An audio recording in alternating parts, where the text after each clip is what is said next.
jabatan sebagai wakil rakyat periode 2014-2019 terus dimaksimalkan oleh jajaran pimpinan dan anggota DPRD Provinsi Gorontalo untuk mewujudkan dan merealisasikan janji-janji politik yang pernah disuarakan pada perhelatan Pileg 5 tahun silam.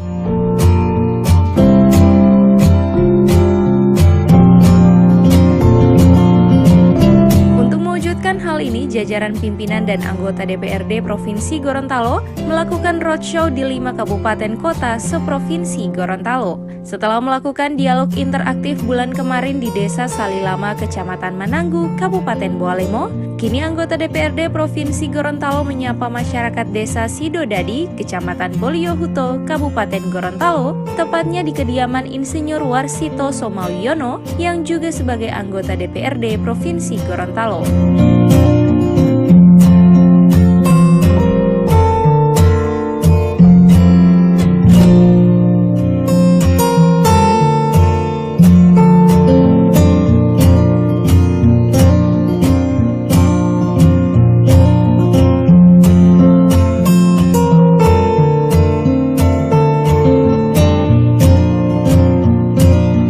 Turut hadir pada pelaksanaan kegiatan ini Ketua DPRD Provinsi Gorontalo, Bupati Gorontalo. Selain itu, pada pelaksanaan dialog interaktif atau yang dikenal dengan dialog Coffee Morning atau Kopi Lolano, juga turut dihadiri anggota DPRD Provinsi Gorontalo lainnya, Sekda Kabupaten Gorontalo, unsur pimpinan di lingkup Pemda Kabupaten Gorontalo, para kepala desa, serta masyarakat Boliohuto.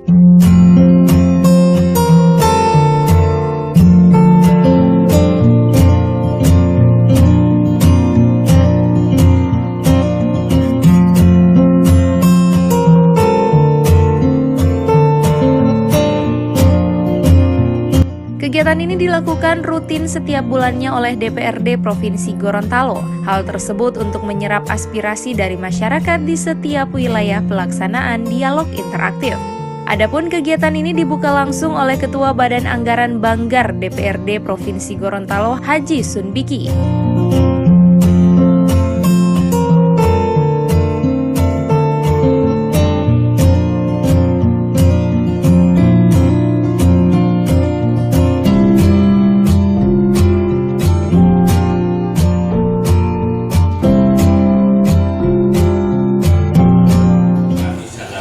Dan terima kasih atas kesediaan Pak Bupati bisa hadir bersama-sama dengan kita pada acara dialog interaktif pada sore hari ini. Saya bersyukur lagi karena seperti kita ketahui Pak Nelson ini tangan dingin yang memekarkan Provinsi Gorontalo dari mudah-mudahan kita Boliohuto juga yang sedang berjuang untuk pemekaran ini dengan kehadiran beliau sebagai khalifah kita di Kabupaten Gorontalo ini akan menjadi salah satu modal besar bagi kita untuk merealisasikan cita-cita kita yang besar. Bapak-bapak dan ibu hadirin sekalian, memang setiap 1 bulan sekali DPRD melaksanakan acara dialog interaktif ini dikandung maksud kita mendekatkan diri dengan masyarakat. Di samping kita mengundang narasumber tertentu untuk tema-tema atau topik tertentu, kita dialogkan dengan masyarakat. Pada pertemuan ini juga kita ingin mendengarkan aspirasi, pendapat, harapan, saran-saran dan masukan dari rakyat untuk kita tampung, akomodir, bicarakan sesuai dengan fungsi kita di DPRD Provinsi Gorontalo. Bapak-bapak dan ibu hadirin sekalian, memang konstruksi pemerintahan sekarang dalam Undang-Undang 23 itu pemerintah daerah, tentu kepala daerahnya, gubernur di provinsi, bupati, dan wali kota di tingkat kabupaten dan kota. Kalau pemerintahan daerahnya, kepala daerah dan Dewan Perwakilan Rakyat Daerah. Itu. Jadi bapak-bapak dan ibu sekalian, kami dari DPRD ini sore hari ini lebih banyak heavy-nya pada masalah-masalah perkalian dengan bidang Komisi 1 DPRD Provinsi Gorontalo.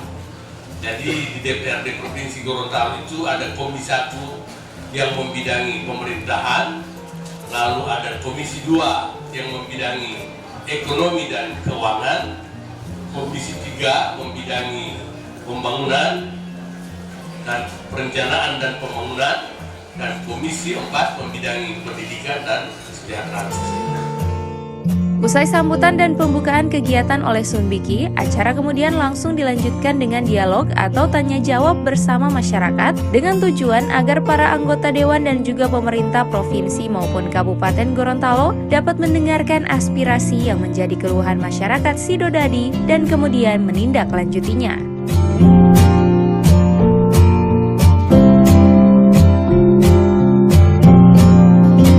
Pelaksanaan dialog interaktif ini terungkap sejumlah permasalahan, diantaranya rencana pemekaran Kecamatan Boliohuto menjadi satu kabupaten. Selain itu, permasalahan kurangnya pasokan pupuk masih menjadi masalah serius. Sehingga untuk menjawab aspirasi masyarakat, jajaran DPRD serta pemerintah daerah Kabupaten Gorontalo langsung menanggapi aspirasi tersebut.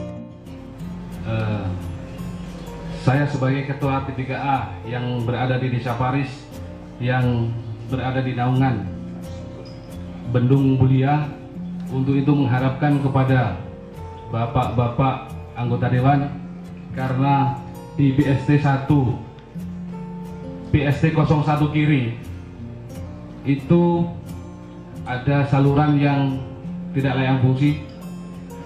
Karena itu saya mohon kepada bapak-bapak sekalian kiranya dapat menanggapi apa yang menjadi keluhan kami sebagai petani. Saluran itu sedikit digambarkan bahwa saluran tersier itu mengairi kurang lebih dari 150 bahkan mencapai 200 hektar lebih, dan itu masih berupa tanah. Pada beberapa waktu yang lalu sempat kami keruk sedimennya. Alhamdulillah itu berkat bantuan Bapak Warsito, karena mengingat beliau sebagai masyarakat dan anggota dewan yang berada di Boliohuto ini. Yang kedua yang ingin saya sampaikan kepada bapak-bapak anggota dewan sekalian, untuk seyogyanya untuk melancarkan pupuk yang mungkin itu menjadi kendala utama bagi petani-petani yang ada di Boliohuto Group, karena pada saat-saat pemupukan itu pupuknya jarang ada, mungkin ada keterlambatan dan atau seperti apa, maka pupuknya itu sering sekali terhambat, dan kami sebagai petani merasa tidak bisa memaksimalkan hasil panen yang akan dituai kemudian. Buat kami adalah harga mati. Wakil daripada bupati harus orang sini, Pak. Iya. Karena Boliohuto harus punya nilai tawar. Persiapan ke depan kita untuk menjadi suatu wilayah yang dinamakan Kabupaten Boliohuto. Amin. Nah, ini ada beberapa hal yang perlu saya tanyakan khususnya kepada Pak Nelson sebagai salah satu tokoh pencetus Provinsi Gorontalo. Nah, kalau provinsi bisa dipisahkan dari Provinsi Sulawesi Utara, kalau kabupaten kan sangat mudah, tapi seperti itu, Pak, ya. Provinsi aja bisa, kenapa kabupaten nggak bisa? Nah, mudah-mudahan ini di saat kepemimpinan Pak Nelson selama menjadi bupati, ini akan menjadi kiprah sangat baik. Tadi sudah disampaikan trik-trik dan lain sebagainya. Namun ini bukannya sekedar trik, Pak, butuh dukungan sangat luar biasa sekali dari pemerintah setempat, baik pemerintah daerah kabupaten dan pemerintah provinsi. Sudah lama dengan Pak Purnomo juga, masih kemarin kan gaungkan Paguyuban Raya, sehingga kita pisahkan menjadi Boliohuto Raya, dan sampai sekarang raya terus, Pak, belum tertentu gitu, Indonesia Raya. Nah, kalau dikatakan Boliohuto itu adalah manusia Polahi, kemarin berebut orang-orang ini yang jaya sana, berkuar-kuar naik-naik sampai Boliohuto loncat jadi kabupaten. Kenapa kita enggak, Pak, gitu? Kalau dari sisi SDM kita sudah lumayan sangat bagus, kita ada sampai S3, ada berapa orang, lumayan juga. Nah, ini artinya butuh dukungan sangat kuat. Saya sudah bermohon dengan sangat kami selaku pemuda di sini dan pergerakan daripada kemarin sudah dibentuk percepatan Boluhuto dan lain sebagainya, itu tidak akan bisa bergerak ketika tanpa ada dukungan yang sepenuhnya dari pemerintah daerah. Dan dimohon untuk pelaksanaan nanti ke depan percepatan daripada Boluhuto Raya dan lain sebagainya, kita mohon dengan sangat ini Bapak Bu yang sebagai orang-orang politik, artinya kita tanggalkan dulu warna-warni lah. Kita satukan untuk wilayah kita dulu gitu. Nanti kalau itu kita butuh-butuh dengan warna-warni, kasihan anak-anak muda ini lama-lama jadi penonton dan sarjana menjadi tukang sabu Pak. Biasa kalau wilayah Pangau sana Pak sudah mulai dirintis jalannya, alhamdulillah sekali. Dan ini tidak perlu dikomentari, cuma ini perlu saya sampaikan Pak. Jalan akses di Pasar Monggolito, mungkin kalau ada dari Peridak yang mengelola pasar, kalau bisa pada hari pasar itu jalannya dibuka Pak. Ya, saya minta maaf dari Peridak, kalau bisa jalannya dibuka, karena itu jalan umum. Jalan kami di lorong sudah rusak. Gak mungkin Pak Bupati saya minta anggaran lagi untuk jalan di lorong kan gitu. Saya kira itu Pak, tidak perlu dijawab, cuma hanya sekedar disampaikan dan mengenai penurunan angka kemiskinan ini Pak. Kalau dilihat dari sisi yang ada sekarang, memang betul sudah turun sekitar 2%. Apa itu di tingkat provinsi atau di tingkat kabupaten. Tapi menurut kami, untuk di desa, dan mungkin bukan semua desa, hanya beberapa desa lah, ada yang memang sama sekali masih miskin, tapi sudah dicoret di kemiskinan. Sementara yang menerima yang sudah mampu. Jadi kami mengharapkan kepada Bapak Bupati supaya dapat mencek pelayanan yang ada di desa-desa. Karena kami lihat pengurus di desa hanya asal main coret saja. Yang penting di rumah itu sudah dapat lihat ada parkir motor, sudah coret di rasking. Sementara motor ini kredit baru dicabut, nih tahu besok mau tarik ulang. Itu masalahnya Pak. Dan selanjutnya masih banyak Pak, masih banyak masyarakat miskin yang belum terakomodir sampai di kabupaten ataupun di tingkat provinsi. Dan saya mengajukan ini bukan saya ingin mendapatkan bantuan, tapi kalau ada bantuan alhamdulillah. Ya, rumah-rumah kumuh yang pada tahun-tahun lalu artinya tidak layak huni, begitu kelar hanya diinjak oleh motor rubuh. Sekarang untuk tahun 19 ke depan itu rumah kumuh yang layak huni, kalau tidak salah biaya sekitar 30-an juta. Jadi perlu disampaikan pada bapak-bapak, kalau umpamanya saya akan mendapatkan bantuan ini, perlu diketahui oleh bapak bahwa untuk program rumah kumuh yang dari provinsi mungkin saya punya ini lewat, dan untuk program rumah kumuh yang dari kabupaten mungkin saya punya tidak sampai. Yang ingin saya sampaikan pada kesempatan ini adalah Provinsi Gorontalo pada umumnya dan Kabupaten Gorontalo pada khususnya itu setiap tahunnya ada sebuah agenda atau ada sebuah event yang disebut dengan Lebaran Ketupat. Itu sudah menjadi tradisi Provinsi Gorontalo pada umumnya dan Kabupaten Gorontalo pada khususnya. Alhamdulillah kemarin kita saja baru selesai saja melaksanakan itu, dan untuk Kecamatan Boluhuto event itu belum sama sekali, dari tahun ke tahun belum pernah dilaksanakan. Bahkan masyarakat Kecamatan Boluhuto cenderung pergi berbondong-bondong ke Kampung Jawa untuk sekedar ingin mencicipi hidangan kuliner tahunan, yaitu ketupat dan nasi bulu. Nah kemarin Karang Taruna Praja Mulia itu berkolaborasi dengan Karang Taruna Desa Sidodadi, itu membuat sebuah gebrakan ya, dengan membuat gebyar 1000 ketupat dan 1000 nasi bulu. Alhamdulillah kemarin bisa terlaksana atas berkat perjuangan teman-teman Karang Taruna dan disponsori langsung oleh Bapak Warsito. Terima kasih banyak Pak atas kesuksesan kegiatan ini. Yang perlu kami sampaikan adalah agenda ketupat atau GPR ketupat itu adalah sebuah agenda yang di situ juga melibatkan masyarakat pada umumnya. Nah, kegiatan tersebut positifnya adalah mampu meningkatkan perekonomian masyarakat, apalagi masyarakat golongan bawah yang notabene dia jualan-jualan. Kalau di kampung Jawa dia dilaksanakan di satu kampung. Kalau kita kemarin itu dilaksanakan di lapangan desa Sidomulyo Selatan. Mekanismenya adalah masyarakat itu datang, kita sediakan lauk, kita sediakan panganannya, nasi bulunya dan ketupatnya. Masyarakat dipersilakan untuk makan sepuasnya, gratis. Itu. Dan itu menurut kami adalah itu menjadi ajang wisata. Karena saat itu semua wisatawan lokal datang mengunjungi tempat-tempat di mana yang diadakan kegiatan ketupatan tadi. Nah, sehingga melalui kesempatan ini kami ingin sampaikan bahwa kalau bisa tahun-tahun depan kita bisa diajak kerjasama dengan dinas pariwisata ataupun dinas-dinas setempat yang bisa membackup kami dalam artian bisa menambah jumlah anggaran yang kami akan lakukan untuk tahun depan. Dan terakhir untuk Pak Bupati Gorontalo juga kami berharap agar pemuda atau Karang Taruna itu bisa lebih diperhatikan lagi.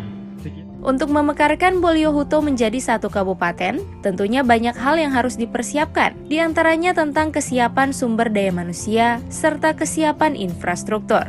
Undang-undang yang terakhir ini mengisyaratkan untuk menjadi satu kabupaten yang baru, kita harus melalui proses daerah administratif yang paling tidak selama 3 tahun dinilai apakah mampu berdiri sendiri, mampu membiayai daerah sendiri, ataupun mampu mengelola sendiri pemerintahan yang otonom itu. Kalau tidak mampu, akan dikembalikan lagi sebagai bagian daripada kabupaten itu.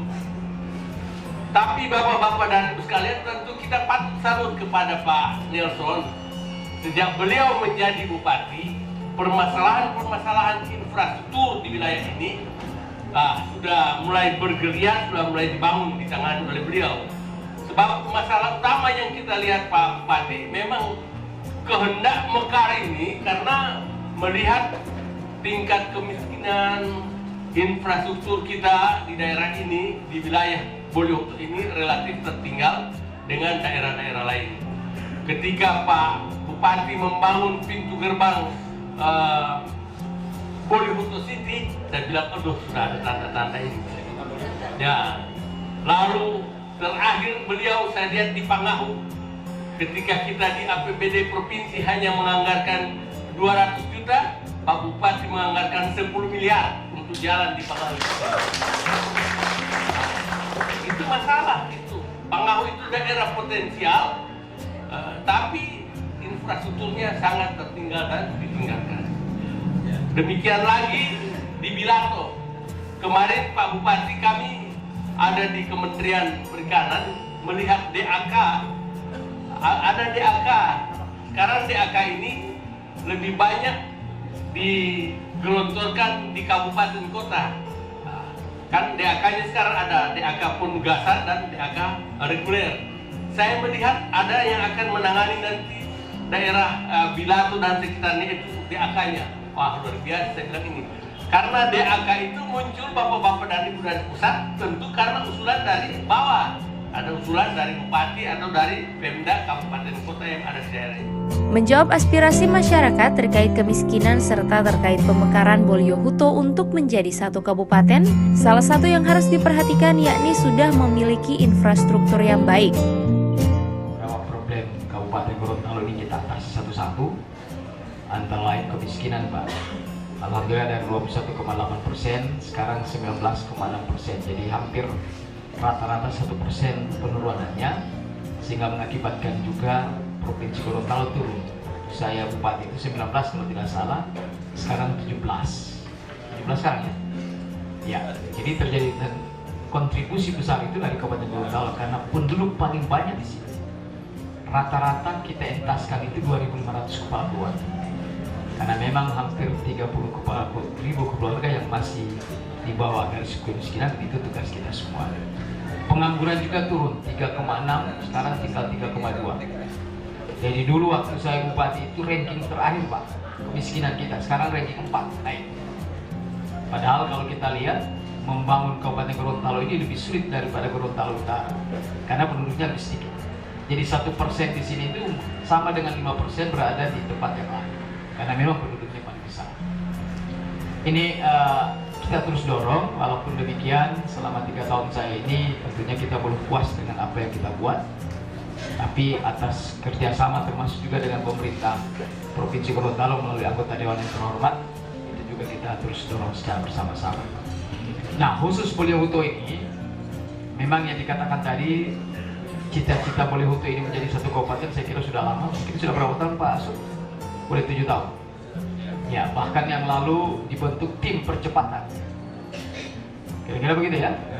Walaupun tidak cepat. Jadi, yang saya ingin katakan adalah dalam rangka persiapan ke sana, 3 hal yang saya siapkan. Jadi yang paling utama itu persiapannya. Yang pertama adalah infrastruktur. Tadi memang benar disampaikan tadi oleh Pak Sun. Infrastruktur yang pertama adalah jalan. Tahun yang lalu kita siapkan 10 miliar Pak. Tahun ini lagi 10 miliar yang kita tembuskan sampai dengan perbatasan Kuala, yaitu melalui Panggalu. Kemudian infrastruktur yang lain lagi adalah rumah sakit. Nah, ini rumah sakit juga tahun ini kita 19 miliar, walaupun tidak semua kita gunakan karena waktu. Dan hari ini kita sudah bisa lihat itu memang belum selesai.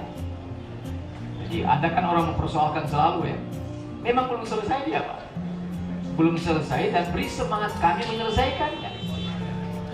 Jadi semangat itu yang utama. Dan insya Allah tadi saya baru tinjau tadi, saya sudah bilang kepala dinas, nanti mulai APD yang ada kita akan tambah dana kurang lebih 5 miliar lagi tahun ini melalui APBDP, sehingga insya Allah pada akhir tahun ini atau awal tahun depan itu sudah bisa digunakan.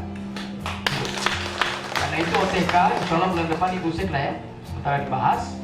Kemudian orang-orangnya itu kita sementara siapkan juga untuk mengisi SDM yang ada di sana. Infrastruktur yang lain juga dalam rangka mendorong ekonomi, antara lain kita mendorong pelabuhan Pak. Pelabuhan juga kami sudah siapkan, tinggal memang kami mohon dukungan juga dari provinsi karena ternyata harus melalui provinsi itu. Nah, kita minta rekomendasinya, tanahnya kita siapkan, FS-nya sudah selesai, master plan-nya sudah selesai. Tahun ini kami sudah menyiapkan anggaran yaitu AMDAL dengan DED, sehingga dokumen-dokumen perencanaannya kita sudah selesai. Nah, termasuk juga tadi perikanan juga kita terus dorong.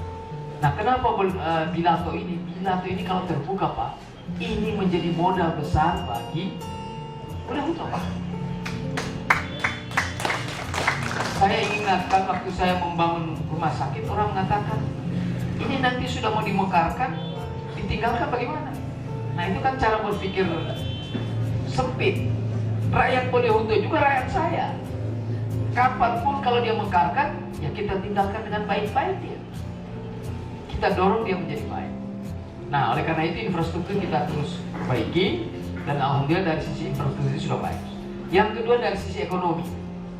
Karena kalau pemekaran wilayah harus ekonominya bagus. Nah, alhamdulillah di sini satu, pertaniannya bagus Pak. Irigasi dengan dibangun yang lalu, kemudian juga pabrik, bahkan sekarang sudah punya pabrik tepung kelapa. Dan ini kita terus dorong kawasan industri di sini, yaitu Lapato Pak, Pulau Bala, Parungi dan Bilas.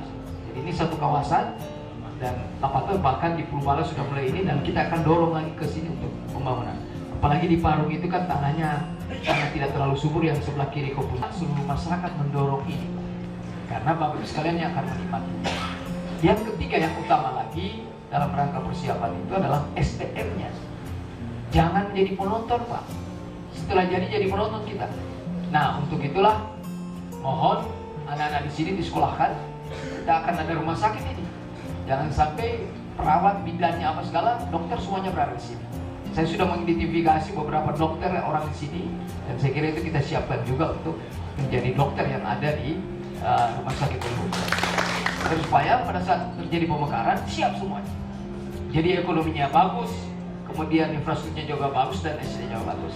Nah, ini 3 tahun terakhir ini kita siapkan Pak Sur, Pak Ketua. Yang terakhir yang harus kita lakukan, satu, tim ini perlu diperkuat lagi Pak. Kami nanti dari pemerintah daerah juga, karena sudah akan diminta lagi dokumen yang baru. Maka kalau dapat tim yang sudah ada melalui masyarakat, ini kita duduk bersama lagi Pak. Kemudian kami dari pemerintah daerah akan membentuk tim juga untuk menunjang apa yang dibuat oleh masyarakat sini. Yang kedua, dokumen-dokumen saya setuju dokumen itu diperbaharui. Kenapa? Karena perkembangan 3 tahun terakhir ini banyak hal yang kita bisa melalui video loh kan Pak. Termasuk itu ada kota City, di foto lagi dia, terminal kita sudah perbaiki, rumah sakit kita sudah lakukan, sehingga terlihat bahwa memang persiapannya siap benar. Nah, yang kedua, kita hitung lagi PAD di sini Pak. Maka ini yang harus kita perlihatkan. Tahun ini juga kita benahi ini Pak, pasar yang ada di sini. Sehingga itu bagian dari ekonomi yang ada di. Dulu juga mungkin belum ada itu pabrik gula kan, pabrik tepung kelapa belum masuk di dalam. Nah, masukkan lagi itu. Itu bagian untuk memperkuat bahwa layak Kabupaten Bolehuto ini menjadi satu kabupaten. Jadi yang disampaikan oleh Pak Jaini tentang BST 01 kiri itu berada di Desa Walis, itu saluran tersier berada di kawasan Bendungan Mulia yang sesuai dengan apa yang ada sekarang adalah menjadi tanggung jawab provinsi karena di atas 1000 hektar, dia sekitar 1900. Itu kebetulan diserahkannya kurang lebih baru 3 tahun yang lalu. Tentu ini adalah saluran tersier. Ini memang yang pernah saya saksikan kita semua, termasuk Pak Bupati, Pak Ketua DPR, dan Pak Disun, teman-teman sekalian. Sebenarnya pada saat belum diserahkan ke provinsi pada sekitar tahun 2010, saya anggota DPR Kabupaten, itu sebenarnya daripada maksud penyampaian aspirasi saya sudah laksanakan dalam rangka penganggaran sebenarnya. Cuman saya bukan menyalahkan yang lama, tapi intinya saya melihat pada waktu itu anggaran kita sudah berikan kewenangannya kepada Dinas PU untuk melaksanakannya di saluran tersebut. Tapi kan saya punya pekerjaan ini kan tidak tiap hari harus turun ke sawah melihat saluran. Tapi waktu itu site-nya sudah ditetapkan, pemenang tendernya juga sudah ditetapkan. Tapi pada saat itu saya tahu maksudnya. Saluran itu memang agak menjorok ke dalam, sehingga kalau dengan tender itu mungkin maksudnya mengurangi keuntungan kalau dilaksanakan. Saya sempat sakit hati pada waktu itu, sehingga saluran itu dibuatlah di pinggir jalan yang sebenarnya tidak ada maksud untuk pembuatan saluran. Saya bisa buktikan, saya pastikan saluran ini hari ini sudah ditimbun, itu saluran yang dianggarkan tahun 2010. Mungkin betul ya, ditimbun itu menandakan bahwa saluran itu tidak berfungsi. Ini sebenarnya pada waktu itu saya melihat ada semacam kong kali kong antara siapa dan siapa untuk menetapkan agar pekerjaannya lebih ringan karena di pinggir jalan semuanya. Seperti saluran drainase, padahal ini adalah saluran irigasi. Kalau irigasi ini adalah saluran air masuk, kalau drainase saluran air terbuang. Kan seperti itu. Sehingga ini dibuat di pinggir jalan, saya apa-apaan saya sampai sempat bertengkar. Tapi tentu sebagai manusia biasa, saya pada waktu itu tentu tidak ingin ribut-ribut sampai pada membuat orang sampai berproses ke hukum. Saya cukup sakit hati saya pendam pada waktu itu, ya cukup begitu.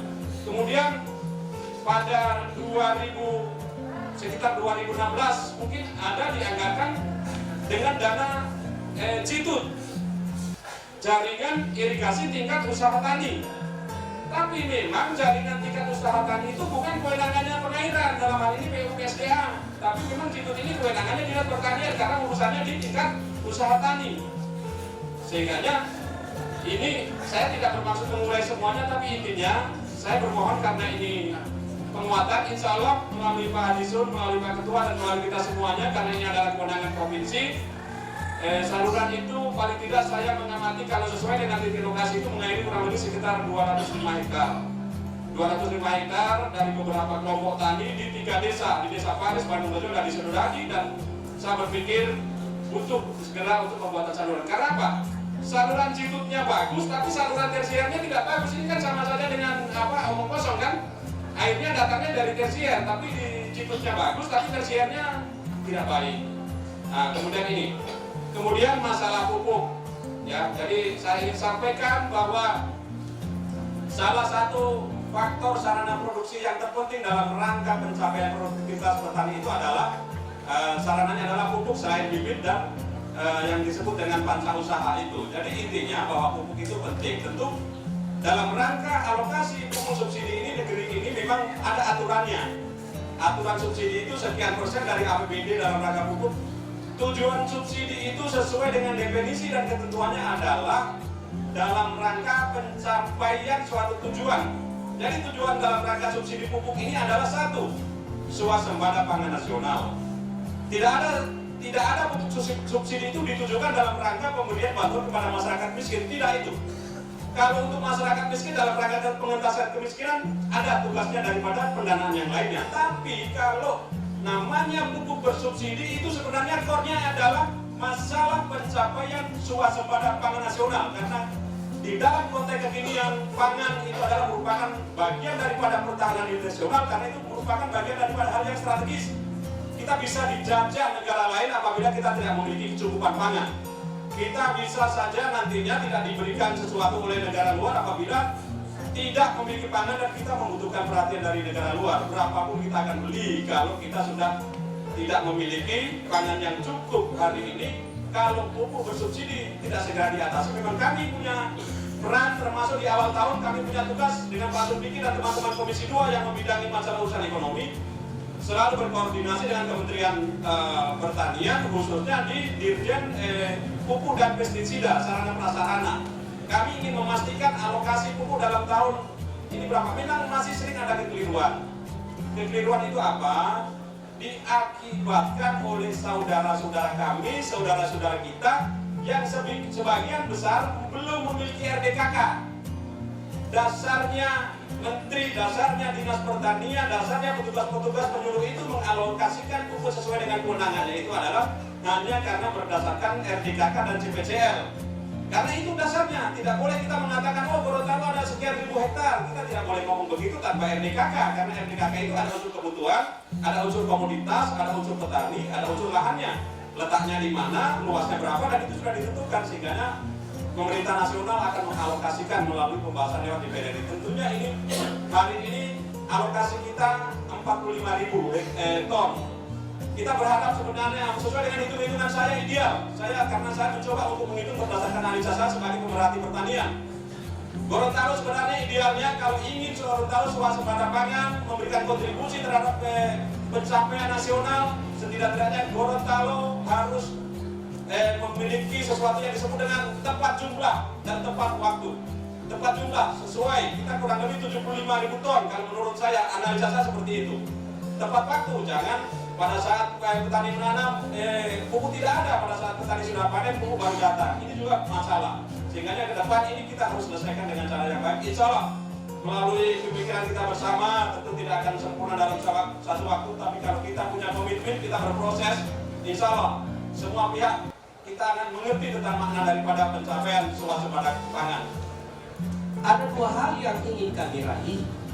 Yang pertama, kami ingin meminta masukan terhadap aspirasi-aspirasi yang berkembang yang diharapkan untuk ditindaklanjuti. Dan alhamdulillah ini sudah kami laksanakan dalam sesuai dan hasilnya juga cukup maksimal. Tadi sudah banyak ya kami seperti itu, masalah pupuk, masalah irigasi, masalah Mahayani, dan alhamdulillah tadi sudah disampaikan oleh Pak Nelson, sudah didengar apa yang disampaikan oleh Bapak Bupati bilang sama saya, Pak Ketua, ini harus sami'na wa ata'na. Kami dengar, kami taati. Saya bilang iya Pak, yang penting bukan sami'na wa ata'na. Kami dengar, kami lawan. Alhamdulillah, tepuk tangan untuk Pak Bupati.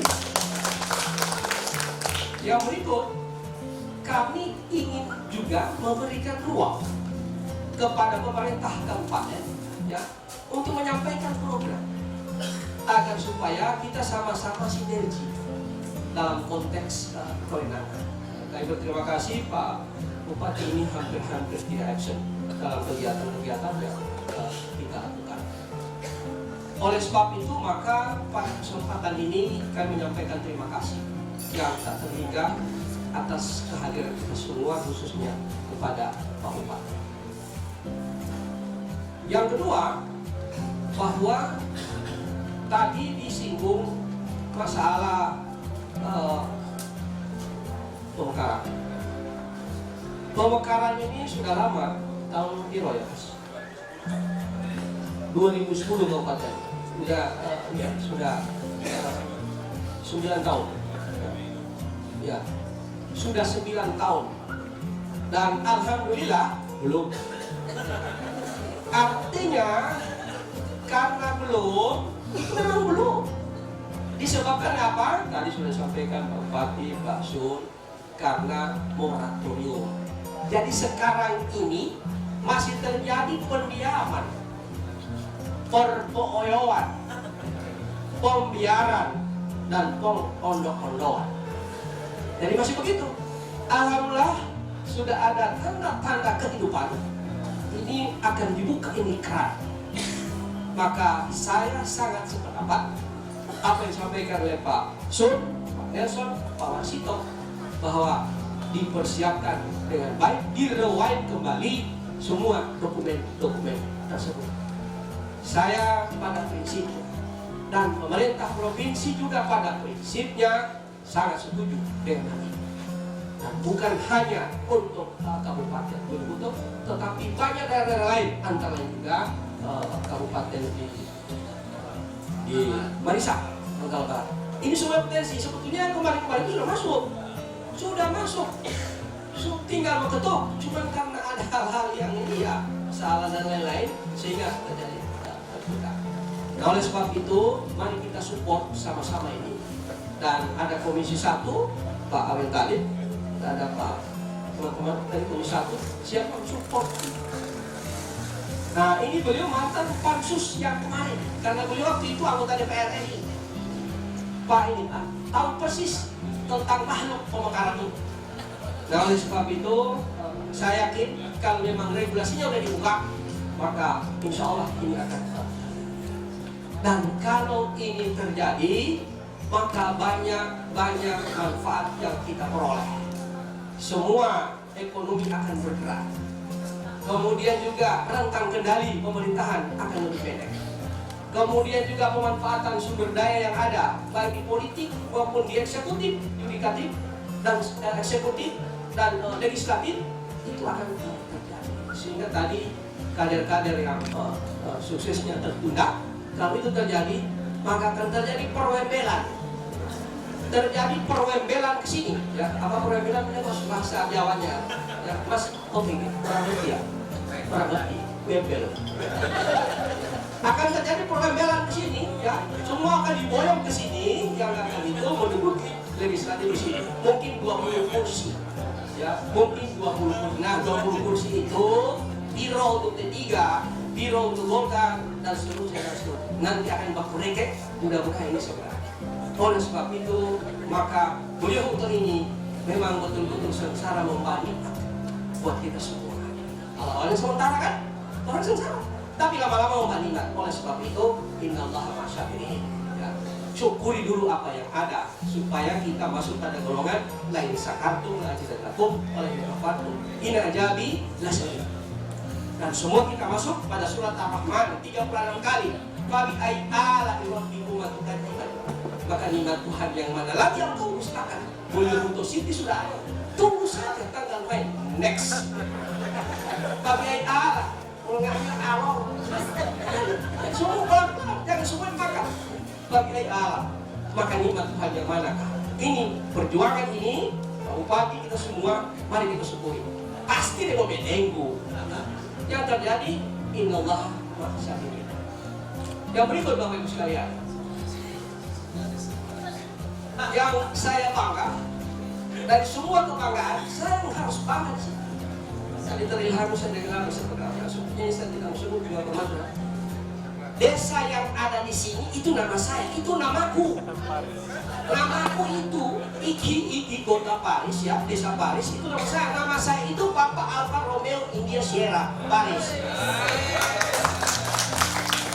Ibu kota Prancis. Di sana ada Zinedine Zidane. Di sana ada Menara Eiffel.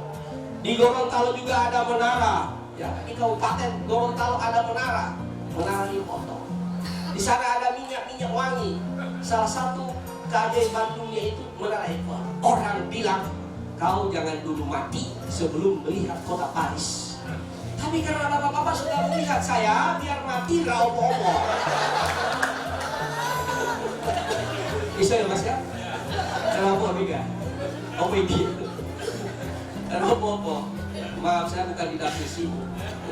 Dapur sini ya, yang banyak tas itu. Ini bapak ibu sekalian. Oleh sebab itu, maka ini harus fardu ain kita dukung. Oleh sebab itu, kita beri kesempatan kepada tim yang mungkin akan direwain untuk memperbaiki dokumen-dokumen tersebut. Yang berikut, pupuk-pupukan tadi sudah dijelaskan. Irigasi-irigasi tadi sudah dijelaskan. Ini memang ayatullah, ya, ayatullah pertanyaan itu di Dewan Sugeng. Ya, semua dia tahu. Ini beliau ACDC 110 220. Ya, semua sampai telita-lita dia tahu. Telita bahasa Jawa kita opo mas. Woi, bahasa Jawa kita opo, untuk opo. Tadi tiga kan. Kalau lihat teh, belum makan teh udah tahu juga.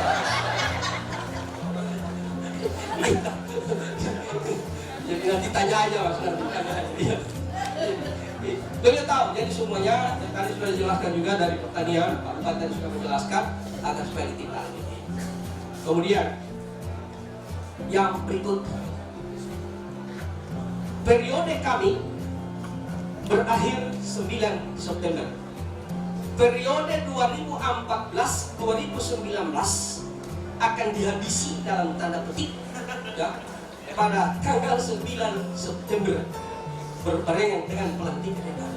Artinya dari seluruh anggota DPR 45 itu karena dia mau sudah selesai, yang patut saya sampaikan, kami mohon maaf apabila ada hal yang kurang berkenan pada saat kami melaksanakan periode dengan fungsi kami. Kami sudah banyak melaksanakan, tetapi laisal insanu kabila. Tidak ada manusia yang sempurna. Sempurna hanya milik Allah. Kalau kami sempurna, bukan manusia. Kalau kami kekurangan, itulah kami manusia. Dan insya Allah kekurangan-kekurangan itu akan kita perbaiki sama-sama. Yang berikut perlu saya sampaikan bahwa periode 2019-2024 itu sebagaimana sampaikan tadi akan dilantik pada tanggal 9 September. Dan alhamdulillah bahwa banyak yang berhasil dan banyak juga yang belum berhasil. Sukses yang termudah karena semua berkat perjuangan kita semua. Kita sudah berusaha, tapi la tataharraka biiznillah, tidak akan bergerak sesuatu tanpa izin. Artinya semua ini skenario ilahiyah itu yang harus kita maknai. Bapak Ibu sekalian yang saya hormati, oleh karena sebab itu saya berharap kegiatan-kegiatan ini sinergitas antara pemerintah daerah dan DPRD dengan pemerintah Provinsi Gorontalo yang saat ini dipimpin oleh Pak Gubernur dengan Wakil Gubernur Pak Rusli dengan Pak Iris Rahim, kami berharap agar supaya sinergitas ini mari kita maksimalkan. Masalah tadi yang disinggung, masalah pemilihan bupati dan seterusnya, saya kira itu domain daripada partai. Tadi Pak Bupati menyampaikan bahwa ini yang akan kita hadapi. Oleh sebab itu, laksanakan ini dengan baik sesuai regulasi. Tadi disinggung juga masalah jangan dulu angkat-angkat masalah-masalah warna-warni. Tadi, ya. Kalau saya tidak begitu, saya terbalik.